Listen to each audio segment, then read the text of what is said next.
Assalamualaikum warahmatullahi wabarakatuh.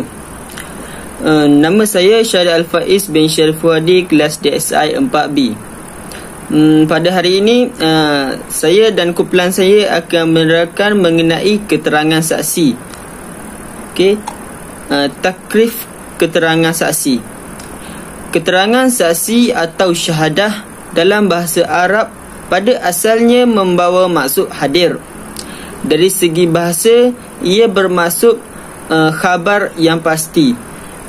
Seterusnya, dari segi syarak pula, ketara saksi ialah memberitahu sesuatu perkara dengan lafaz khusus. Seperti yang kita tahu, keterangan saksi telah diiktirafkan oleh fuqaha sebagai pemberitahuan yang bersifat benar tentang hak atau kepentingan orang lain yang disampaikan di hadapan hakim dengan menggunakan lafaz tertentu yang memberi maksud asyhadu. Muhammad Sa'idun telah merumuskan definisi syahadah yang diberikan oleh ulama sebagai pemberitahuan yang bersifat benar dari segi atas keyakinan dan pasti dan bukan sangkaan.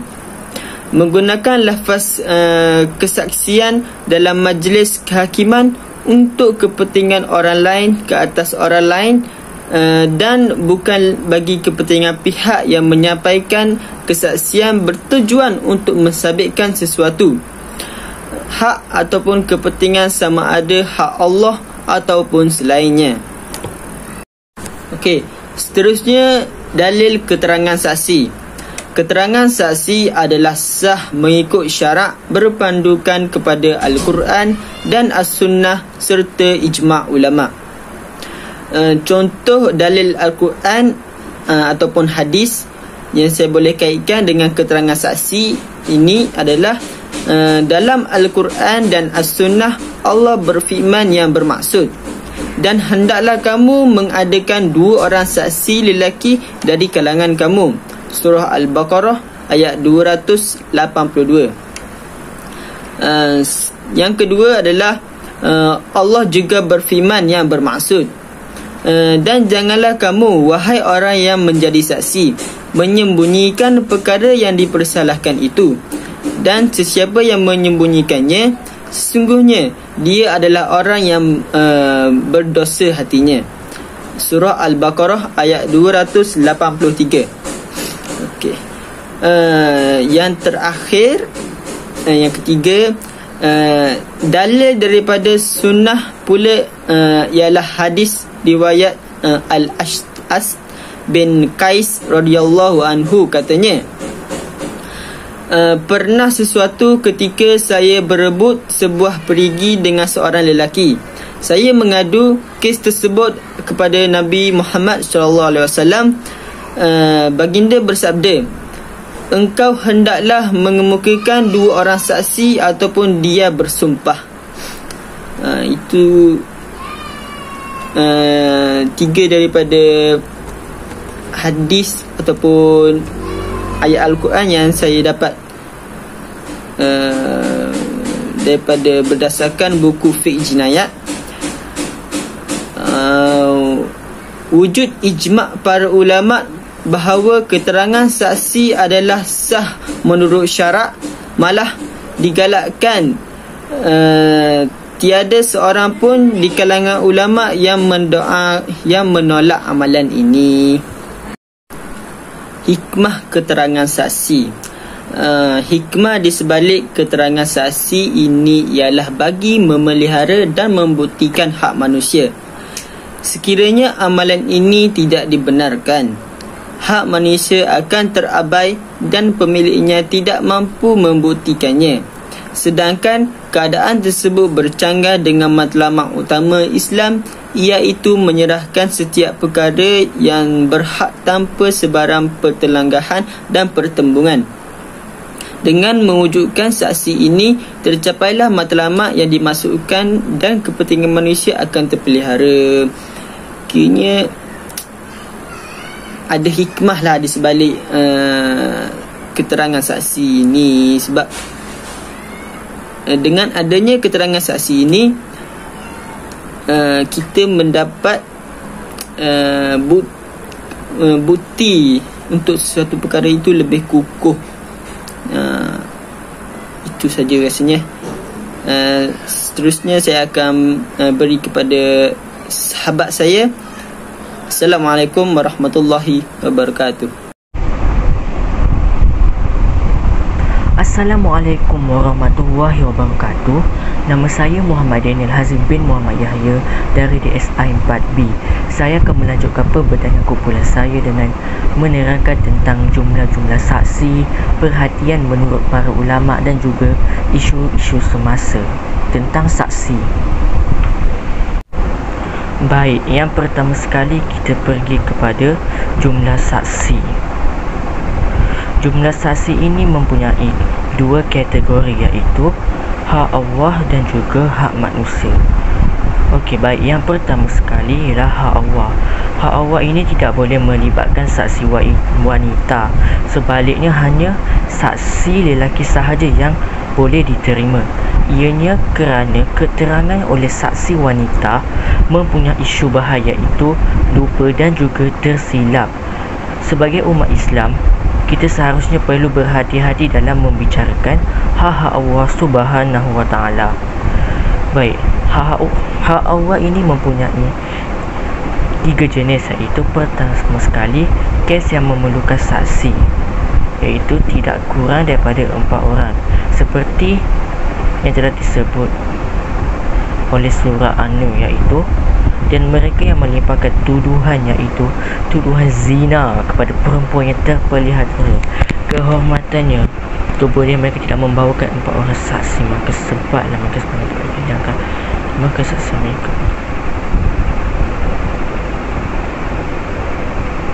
Dia macam dalam buku, masa tak nak tengok, tapi saya tengok tak apa kot. Baik, yang pertama sekali kita pergi kepada jumlah saksi. Jumlah saksi ini mempunyai 2 kategori, iaitu hak Allah dan juga hak manusia. Hak Allah ini, ia tidak boleh melibatkan saksi wanita, sebaliknya hanya saksi lelaki sahaja yang boleh diterima. Ianya kerana keterangan oleh saksi wanita mempunyai syubhat, iaitu lupa dan juga tersilap. Sebagai umat Islam perlu berhati-hati dalam membicarakan hak Allah Subhanahu wa Ta'ala. Seterusnya, hak Allah ini mempunyai 3 jenis, iaitu yang pertama sekali tentang kes yang memerlukan saksi tidak kurang daripada 4 orang, iaitu kes tentang zina. Firman Allah Subhanahu wa Ta'ala di dalam surah An-Nur ayat 4, iaitu dan mereka yang melemparkan tuduhan, iaitu tuduhan zina kepada perempuan yang terpelihara kehormatannya, kemudian mereka tidak membawakan 4 orang saksi, maka sebablah mereka sebanyak 80 kali sebatan, dan janganlah kamu terima kesaksian mereka buat selama-lamanya, dan juga mereka itulah orang-orang yang fasik. Berdasarkan dari ayat tersebut, janganlah melimpahkan tuduhan tak berbukti yang kukuh. Allah Subhanahu wa Ta'ala telah menetapkan hukuman sebatas sekiranya tidak mencukupi 4 orang sebagai saksi. Ini telah menunjukkan bahawa kes zina ini tidak boleh disabitkan sekiranya saksi kurang daripada 4 orang. Seterusnya, jenis kedua. Jenis kedua ini ia merupakan kes tersebut ini. Seterusnya, jenis kedua merupakan kes tersebut memerlukan 2 orang saksi lelaki, iaitu kes yang dikategorikan sebagai hak Allah selain daripada zina, contohnya murtad, minum arak dan juga berkaitan dengannya. Di dalam surah Al-Baqarah ayat 282, iaitu dan hendaklah kamu mengadakan 2 orang saksi lelaki dari kalangan kamu. Berdasarkan dari ayat tersebut, dalam kes yang terbabit dengan peminum arak atau pemurtad, ianya hanya memerlukan 2 orang saksi sahaja. Yang kedua pula ialah hak manusia. Hak manusia ini mempunyai 3 jenis kategori yang berbeza. Jenis yang pertama sekali ialah yang merupakan dari keterangan oleh 2 orang saksi lelaki sahaja yang diterima, iaitu di dalam kes yang tidak melibatkan dari segi wang dan lainnya boleh dilihat oleh orang lelaki seperti cerai, rujuk, pengislaman, murtad, wasiat dan sebagainya. Dalilnya ialah syarak telah menetapkan bahawa 2 orang saksi diperlukan dalam soal nikah, cerai dan juga wasiat.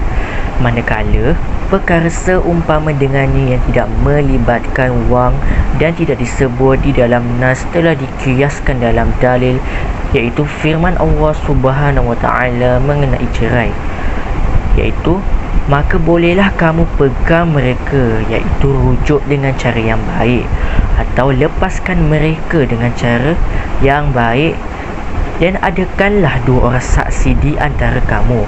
Ayat tersebut menjelaskan bahawa penyelesaian perceraian ini perlu dilakukan dengan cara yang betul. Jenis kedua pula, ia merupakan keterangan daripada 2 orang saksi lelaki atau seorang lelaki dan 2 orang perempuan, atau seorang saksi dan sumpah oleh pendakwa sahaja yang diterima. Syarat ini adalah bagi kes yang melibatkan harta, ianya sama ada dalam bentuk barangan, hutang atau perkhidmatan seperti jual beli, pembatalan akad, sewa gadaian dan sebagainya.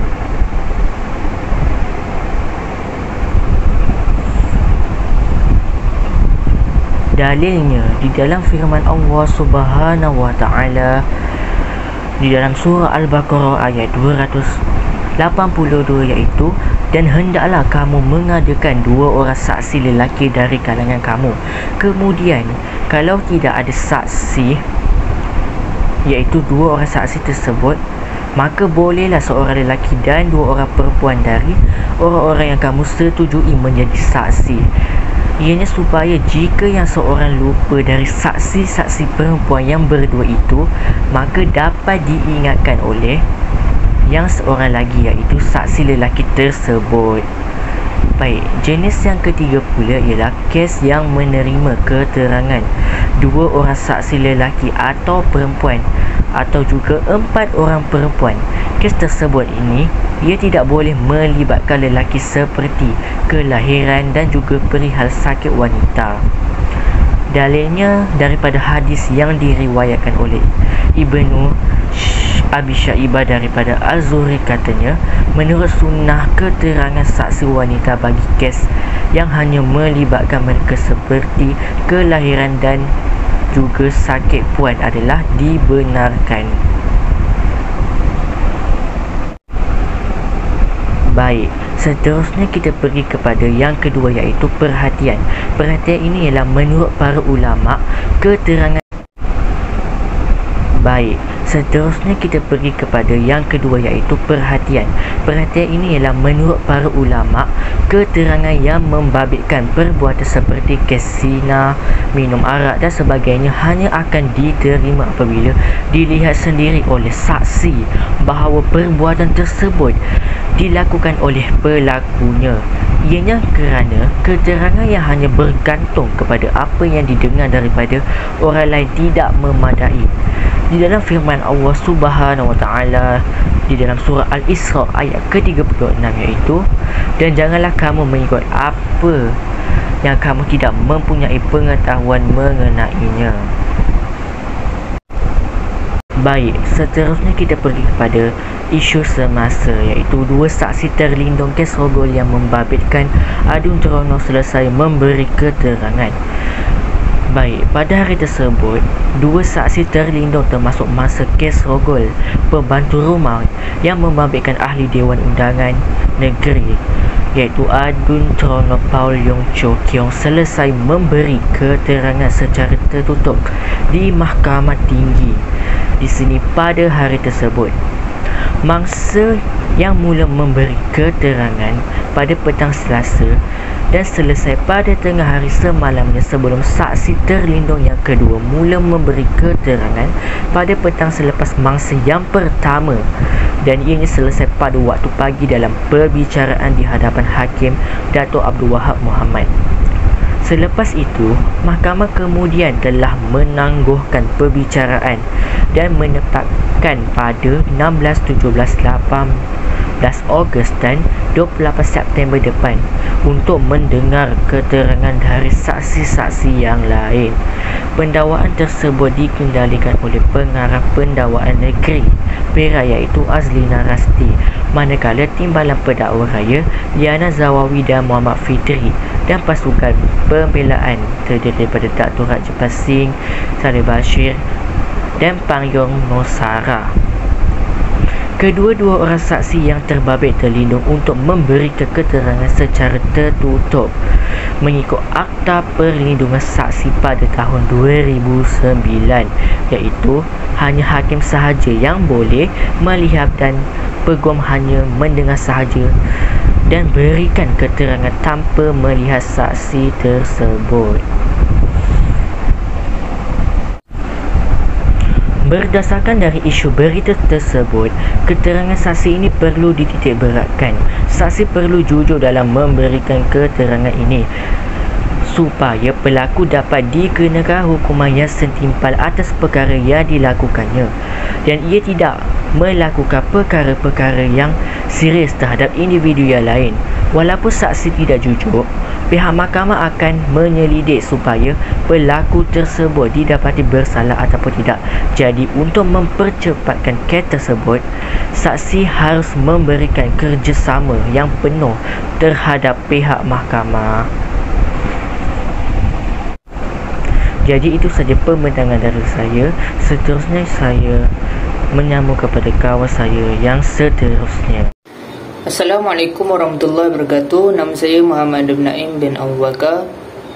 Saya dari kelas DSI 4B dan saya akan membentangkan tentang syarat-syarat saksi. Okey. Kesaksian juga merupakan salah satu cara pembuktian yang penting selepas ikrar, iaitu pengakuan. Kerana dalam sesetengah keadaan kesaksian menjadi pembuktian tunggal terhadap sesuatu dakwaan dan seterusnya dapat membantu mahkamah membuat keputusan. Pensyariatan kesaksian sebagai salah satu cara pembuktian adalah berdasarkan Al-Quran, Sunnah dan juga Ijma'.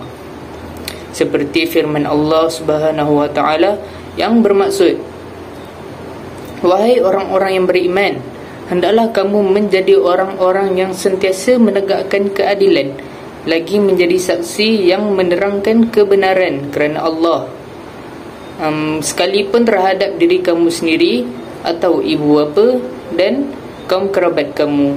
Kalaulah orang yang didakwa itu kaya atau miskin, maka janganlah kamu terhalang daripada menjadi saksi yang memperkatakan kebenaran disebabkan kamu bertimbang rasa, kerana Allah lebih bertimbang rasa kepada kedua-duanya. Surah An-Nisa ayat 135. Ayat tersebut menjelaskan bahawa memberikan kesaksian perlu dilakukan tanpa prejudis dan tanpa melihat latar belakang mana-mana pihak sekalipun, meskipun terhadap saudara sendiri dan orang kaya. Orang yang menyampaikan kesaksian juga perlu memenuhi syarat yang tertentu yang telah ditetapkan.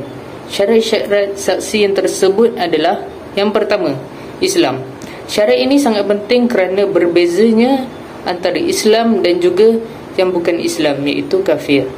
Dan Islam itu terdiri daripada 5 perkara, iaitu mengucap 2 kalimah syahadah, mendirikan solat 5 waktu sehari, berpuasa di bulan Ramadan, membayar zakat dan juga melaksanakan haji bagi yang mampu. Okey. Yang kedua adalah sempurna akal. Akal sangat penting dalam memikirkan sesuatu. Sekiranya yang menjadi saksi tersebut adalah orang yang kurang akal, seperti gila, mabuk dan sebagainya, maka syarat tersebut tidak sempurna, kerana mereka akan memberikan keterangan sebagai saksi tanpa kita ketahui keterangan tersebut betul ataupun tidak. dan ini akan menimbulkan ketidakjelasan dalam kesaksian. Jadi sempurnanya akal akan menjadikan kesaksian tersebut dapat dipercayai oleh semua pihak. Yang ketiga, baligh. Baligh adalah lelaki yang telah keluarnya air mani, manakala perempuan pula telah keluarnya haid. Apabila seseorang itu sudah baligh, maka semua kewajipan yang perlu dilakukan wajib mereka tunaikan, seperti solat, puasa dan sebagainya. Yang seterusnya, ingatan yang baik. Mempunyai ingatan yang baik sangat diperlukan, seperti mengingati masa, tempat dan bagaimana kes tersebut itu berlaku dengan keterangan yang terperinci. Perkara ini sangat membantu dan diperlukan bagi seorang yang menjadi saksi dalam sebuah tuduhan. Yang kelima adalah tidak menimbulkan fitnah. Menimbulkan fitnah di dalam Islam adalah haram, dan perkara ini dibenci oleh Allah Subhanahu wa taala, seperti dalam firman Allah Subhanahu wa taala di dalam Al-Quran yang bermaksud, dosa memfitnah itu lebih besar dosanya berbanding dosa membunuh. Surah Al-Baqarah ayat 217. Syarat yang keenam, bilangan yang mencukupi. Bilangan yang cukup juga adalah salah satu daripada syarat saksi pada tuduhan zina dan liwat, iaitu memerlukan 4 orang saksi. Perkara ini telah disebutkan oleh Allah Subhanahu wa taala dalam Al-Quran yang bermaksud, dan orang-orang yang melemparkan tuduhan zina kepada perempuan yang terpelihara kehormatannya, kemudian mereka tidak membawakan 4 orang saksi, maka sebatlah mereka 80 kali sebatan, dan janganlah kamu menerima persaksian mereka itu selama-lamanya, kerana mereka adalah orang-orang yang fasik. Surah An-Nur ayat keempat. Syarat yang seterusnya, melihat perbuatan tersebut bersama, iaitu yang bermaksud keempat-empat saksi tersebut mesti melihat perkara itu berlaku depan mata mereka sendiri. Bukannya mereka mendengar dari orang lain atau mereka hanya mendengar suara saja. Perkara ini tidak diterima jika mereka tidak melihat dengan mata mereka sendiri. Dan syarat yang terakhir adalah keterangan yang sama. Saksi yang dibawa perlulah memberikan keterangan yang sama, seperti tempat, masa dan sebagainya. Jika salah seorang saksi mengatakan yang berlainan, maka tuduhan tersebut akan gugur dan tidak diterima. Seterusnya adalah syarat adil. Syarat adil ni diasingkan kerana ia mempunyai beberapa syarat. Yang pertama adalah tidak melakukan dosa besar. Dosa besar ialah setiap perbuatan yang diberikan amaran keras di dalam Al-Quran dan hadis supaya dijauhi. Contohnya, minum arak, mengamalkan riba dan menuduh wanita yang baik berzina. Yang seterusnya adalah tidak berterusan melakukan dosa kecil. Dosa kecil ialah perbuatan yang tidak dikategorikan sebagai dosa besar. Contohnya, melihat wanita yang diharamkan, tidak bertegur dengan orang Islam lebih dari 3 hari dan sebagainya. Yang ketiga adalah jiwa seseorang itu perlulah sejahtera. Yang dimaksudkan dengan sejahtera itu adalah akidahnya sejahtera. Oleh itu, orang yang berkeyakinan boleh mencela para sahabat dia, tidak dibenarkan untuk memberi keterangan. Yang keempat adalah bersikap amanah ketika marah. Ia bermaksud tindakannya tidak melampaui batas ketika dalam keadaan marah, malah tidak melakukan sesuatu yang salah dan jahat apabila dia diganggu.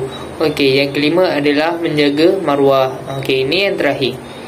Ia bermaksud mempunyai akhlak sama seperti orang yang berkedudukan sepertinya pada zaman tersebut, iaitu mereka menjaga adab yang digariskan oleh syarak mengikut masa dan juga tempat. Apabila maruah seorang itu rendah, sifat malunya juga akan rendah. Orang yang rendah sifat malunya akan berkata mengikut sesuka hatinya. Itu saja daripada saya. Saya serahkan kepada rakan saya yang seterusnya. Saya Ridwan Hakim bin Husnizam daripada kelas 4B. tadi kalau saya telah terangkan tentang syarat adil bagi saksi, sekarang saya akan terangkan tentang keterangan orang buta. Okey.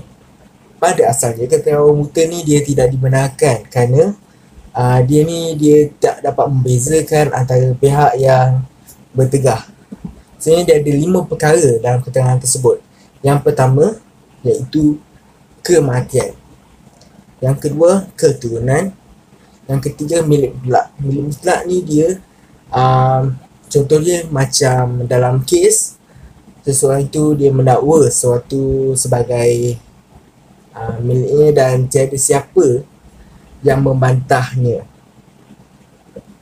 Sebenarnya seorang buta ni dia memberikan keterangan bahawa barang tersebut mempunyai pemilik walaupun tidak dinyatakan pemiliknya. Keterangan orang buta ni dia ada 3 isu kerana ia boleh disahkan melalui orang ramai yang saling mendengar tentangnya, iaitu bahan, buaian dan tersebar luas di kalangan mereka. Sebenarnya isu-isu ini tidak memerlukan kepada penglihatan dan pendengaran secara khusus kerana ia berlaku dalam tempoh yang lama. Seterusnya, dia suka membawa bukti dari permulaan kejadian kerana biasanya orang yang terlibat telah tiada. Okey. Seterusnya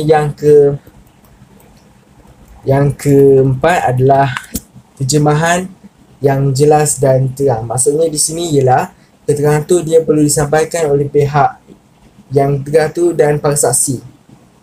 Ini juga kerana perbuatan ini ia bergantung kepada suara dan bukan yang penglihatan. Maknanya yang suara itu kena jelas dan juga terang dan bukti-buktinya. Okey. Ya, seterusnya keterangan terhadap orang yang ditangkap, iaitu apa maksud orang yang ditangkap? Orang yang keterangan terhadap orang yang pegang bukti itu. Okey, contohnya dia membisikkan suatu pengakuan atau penceraian ataupun sebagainya kepada orang buta. Lalu dia memegangnya dan membawa kepada hakim untuk memberikan keterangan berdasarkan apa yang didengari tadi. Maknanya bukti-bukti yang didengar apa yang penjenayah ini lakukan. Okey. Seterusnya kita pergi kepada hukum menarik balik keterangan dan implikasi. Saya pergi kepada hukum menarik balik keterangan. Okey. Ia dikira haram sekiranya keterangan yang diberikan adalah benar. Kenapa? Penaikan tersebut boleh menyebabkan suatu hak diketepikan. Okey.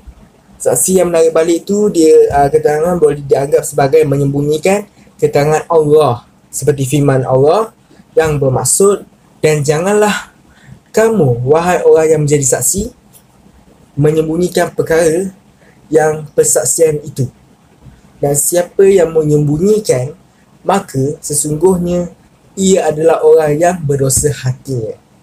Okey. Seterusnya saya pergi kepada implikasi. Implikasi ni saya bagi kepada 3. Okey. Saya bagi kepada 3. Yang pertama, implikasi sebelum keputusan dijatuhkan. Apa maknanya di situ? Dia sekiranya penaikan balik keterangan dilakukan tu sebelum hakim tu membuat keputusan, hukum tidak boleh dijatuhkan sebelum hakim buat keputusan terhadap penjenayah tu. Okey. Berdasarkan keterangan saksi tersebut. Okay. Dia sama ada penaikan mereka berlaku dengan memberi keterangan yang berbeza daripada sebelumnya, dan ia juga tidak memberikan keterangan lain. Sama ada keterangan itu dalam kes yang memberikan harta ataupun hukuman sebagainya lah. Okay.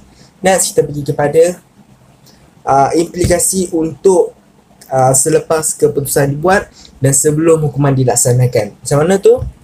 Ya, kalau kes tu dia melibatkan harta, sebetulnya dia ada 2 dua kes yang ditarik balik selepas hakim itu membuat keputusan tapi belum dilaksanakan hukumannya, iaitu kata tuduhannya. Iaitu yang pertama, kalau kes itu melibatkan harta, ia tetap akan dilaksanakan keputusan hakim lah. Harta itu dia dituntut daripada pihak yang bertanggungjawab untuk serahkan kepada yang berhak untuk mendapatnya. Sebenarnya hakiman ni dia selesai menjalankan adat yang membabitkan harta tidak boleh digugurkan, di mana sesuatu keraguan walaupun saksi menarik balik keterangannya. Okey, seterusnya kes yang melibatkan hukuman, sama ada hukuman yang memberikan hak Allah seperti zina dan hak manusia seperti qazaf, iaitu tuduhan zina. Hukuman tersebut tidak akan dilaksanakan sekiranya saksi itu menarik balik sebelum ia dilaksanakan. Okey, hukuman ini dia digugurkan sekiranya ada keraguan, maknanya keraguan dari situ dia akan ditarik balik. Okey, maksudnya naik balik segala keputusan dibuat dan dilaksanakan. Ini adalah implikasi yang ketiga. Okey, dia ada 3. Sekiranya keterangan itu dia menyebabkan pihak yang terlibat kena hukuman, contohnya kisos nyawa atau orang kata ia patut dihukum bunuh kerana murtad atau direjam hingga mati kerana zina. Kemudian saksi itu dia menarik keterangan mereka balik. Okey. Seterusnya, memberi keterangan memberikan cerai, batin atau li'an. Sehingga hakim itu dia memisahkan pasangan terbabit itu. Betul, mereka menarik balik keterangan tersebut itu untuk memisahkan pasangan yang kekal. So yang ketiga adalah dia menarik balik keterangan dalam kes harta. Okey. Hakim dah menjatuhkan hukuman dan hukuman itu telah dilaksanakan. Saksi tersebut akan didenda supaya membayar jumlah harta yang dibayar oleh pihak yang dihukum sebagai pampasan kepada kerugian. Sebelum kita nak mengakhiri kita punya kuizan untuk hari ini, saya akan beritahu kesimpulannya. Keterangan saksi ini ia ditakrifkan oleh fuqaha sebagai pemberitahuan yang bersifat benar tentang hak atau kepentingan orang lain yang disampaikan di hadapan hakim dengan menggunakan lafaz tertentu bermaksud asyhadu. Keterangan saksi ini boleh menurut Al-Quran, Sunnah, Hadis, Al-Quran, Sunnah, ijma' ulama'. Okey, keterangan ini dia perlu disertakan dengan bukti yang kukuh yang hendak diajukan kepada dalam persidangan tersebut. Seterusnya, keterangan saksi ini dia perlu ada syarat-syaratnya: Islam, baligh, berakal, merdeka, adil, dan saksi tidak mempunyai asas untuk ditohmah apabila dia memberikan keterangan. Dasar ini dia keterangan oleh orang yang bermusuh tidak boleh diterima. Okey, demikian juga keterangan oleh bapa ini yang memihak kepada anaknya dan sebaliknya atau sebaliknya.